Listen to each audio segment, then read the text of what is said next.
Şimdi Burak Bey bizler için siverek tava yapacak. Hem de orijinaline yakın. Yani orijinaline yakın demeyeyim. Yani- Hatta aynı birebir diyeyim. Ustalarımız gibi yapar mıyız? Ya, o kadar yapamayız Ha, herhalde. o zaman Şimdi yakın mütevazi diyelim. olamam. Evet. Değil mi? Doğru söylüyorsun. Sonra topa Olamayabiliriz. koyarlar bizi. Doğru. Uğraştırmayın bizi yakın şimdi. yapacağız. Elimizden geldiğince değil mi hocam? İnşallah tabii.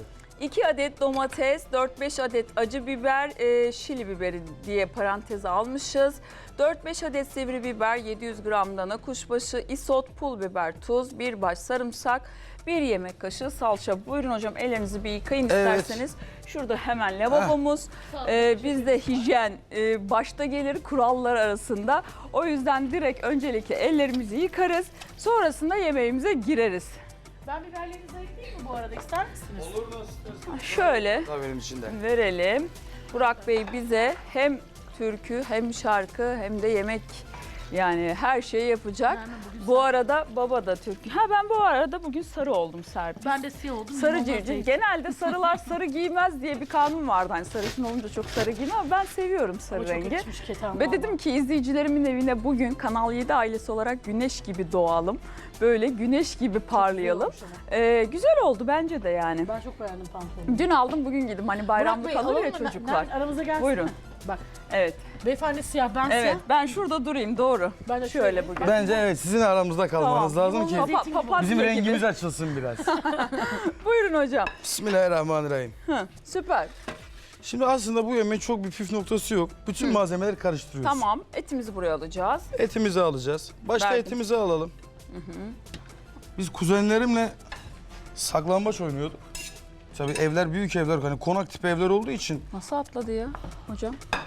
vallahi nasıl atladı işte. Bize özendiler. Serpil başka O zamanlar yemeğince. 40'lı 40'lı yaşlardaydı. İşte mı amcalarım yiyorlar? falan. Bu arada babamlar 11 kardeştir. Bize özendiler abla. Dediler siz çekilin biz saklambaç oynayacağız. diyorsun. İyi dedik oynayın. Oynayın görelim. Bu arada buyur bunun Evet yenisini evet. alma şansım var mı? Yüksel Bey bu eldivenlerden yine küçük mü aldınız? Yaklaşık 3 paketim Tamam var da hocam ben biraz- yapayım. Senin Tamam, eline bu olur. olmaz. Buyurun ne yapıyoruz şimdi hocam? Karıştırıyoruz. Tabii sarımsağı da önce içine atalım. Atalım siz atın hocam. Bu şekilde değil ama. Bunu Doğrayacak mıyız onu da? yani Doğrayayım mı? Aa tamam hemen. bölsek daha güzel olur. Serpil Hanım'a verelim onu hocam. Buyurun. Sana vereyim. Şu tarafta siz halledin Serpil Hanımcığım. Gel ben burada hallederim, sen rahat ol. Böyle tuzunu, baharatını da Evet, ekleyin onu da isterseniz. Ekleyelim. Şimdi hani siz Şöyle. yapıyordunuz ya. Hani Burak Bey birkaç tuz, parça bölmem yeter mi? baharat sizin elinizden Bari olsun. onlar benim elimden çıksın ki. Yani ne diyeyim şimdi hocam? Abi, zaten Urfalı konukları ağırlaya yarı Urfalı oldum. Boşnak kızından da ne Urfalı olursa. Aa estağfurullah. Vallahi olur mu öyle oldum. Şey diyor Yüksel Bey, patlıcan kebabını nasıl yiyeceğini bilecek kadar Urfalısın diyor. Var ya hakikaten ha. Urfa'yı da çözdüm yani. patlıcan Gelsene yabancılık kebabını- çekmeyeceğim. Yok canım muhakkak çekmezsiniz de. Patlıcan kebabını nasıl yiyeceğinizi öğrendiyseniz zaten Öğrendim tamamdır iş. tabii onu biliyorum. O da varsa tamamdır artık. Acı da yiyor sunucu. Acı da yiyorum artık. Helal Eskiden olsun. yiyemezdim. Neredeyse sizin kadar. Helal olsun estağfurullah. Daha ne Estağfurullah. yapmıyorsunuz? Şöyle güzelce harmanladık Serpil Hanımcığım. Sarımsakları da alalım ve içerisine bırakalım. İri iri koyuyorum bak. Sonra reklama gidecek. Olur. Nermin. Allah bugün sarımsak. Evet şu an baharat genzime direkt geldi. Hissettim o acıyı. Allah başka dert keder vermesin Amin, diyoruz. Ha? amin. Onlar tatlı Tabii. şeyler. Tabii. Yani bir Urfalı olarak diyorsun bu Yediğimiz acı bu olsun ya. değil mi? Yani Allah başka acılar yaşatmasın Amin. inşallah. Tamam. Burak Bey. İzliyor mu aile? Bütün Urfa izliyor mu bizi şu an? İzliyordurlar muhakkak. Haber verdik mi? İzlerler. Konu komşu herkes bak. Yarın etniklere bakacağım ha.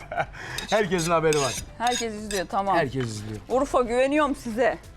Pazartesiye güzel bir başlangıç yapacağız diyoruz. İnşallah. Ve bunu nasıl yerleştiririz? Böyle elimizde basıyoruz. Tabii elimizde Hani ben yayarız bildiğim onu kadar tavaya. yapıyorum da hocam. Diyorum ya Urfalı Bence kadar zaten olamam. biliyorsunuz yani bunu bana yap diyerek Yani şimdi ben Urfalı kadar yapamam. Bir Boşnak kızı olarak Boşnak böreğini iyi açarım ama. ya bence bu yemek bence Urfa'ya da ait değil ama. Değil mi hocam? Şimdi sen ne dedin? Yok yok. Herkes Öyle değil tabii de. herkes yapıyor ya. Ya Antep'te Birçok yersen yörede. Antep tavası derler. Aynen Batman'da öyle. yersen Batman tavası derler. Kesinlikle. Ne istiyorsan onu de yani. Biz bugün ana yemeği belirledik. Aynen öyle. Üzerini kapatacak mıyız hocam? Yok bu şekilde atabiliriz. Tamam, bu şekilde önceden ısıttığımız 200 derecelik fırına veriyoruz. Çok teşekkür ederim. Soğuk çorba yapacağız. Soğuk bir çorba. Nerede? Oraya koydum bak Nermin'in yanında. Vallahi gayet de güzel olmuş. Elime sağlık numara diyorsun. olmuş. İyi yapmışım diyorsun. Elinize Nermin'in sağlık. eline sağlık. Elinize sağlık. Tabii siz yaptınız bunu. Yok canım, sen yaptın. Ben ne yaptım? Sen kattık karıştı. Ben Yok, yoğurdum siz sadece. Ya zaten çok da zahmetli bir yemek değil. Yani yok ben yaptım, yok sen yaptın diye böyle uzarmış. Pek birbirimizi ağırlamaya da şey değil yani. Çok iyi kokuyor ama gerçekten bunun yanına köy ekmeği, lavaş lazım. Daha fazla video izlemek için kanalımıza abone olabilir, ilk izleyen olmak isterseniz bildirimleri açabilirsiniz.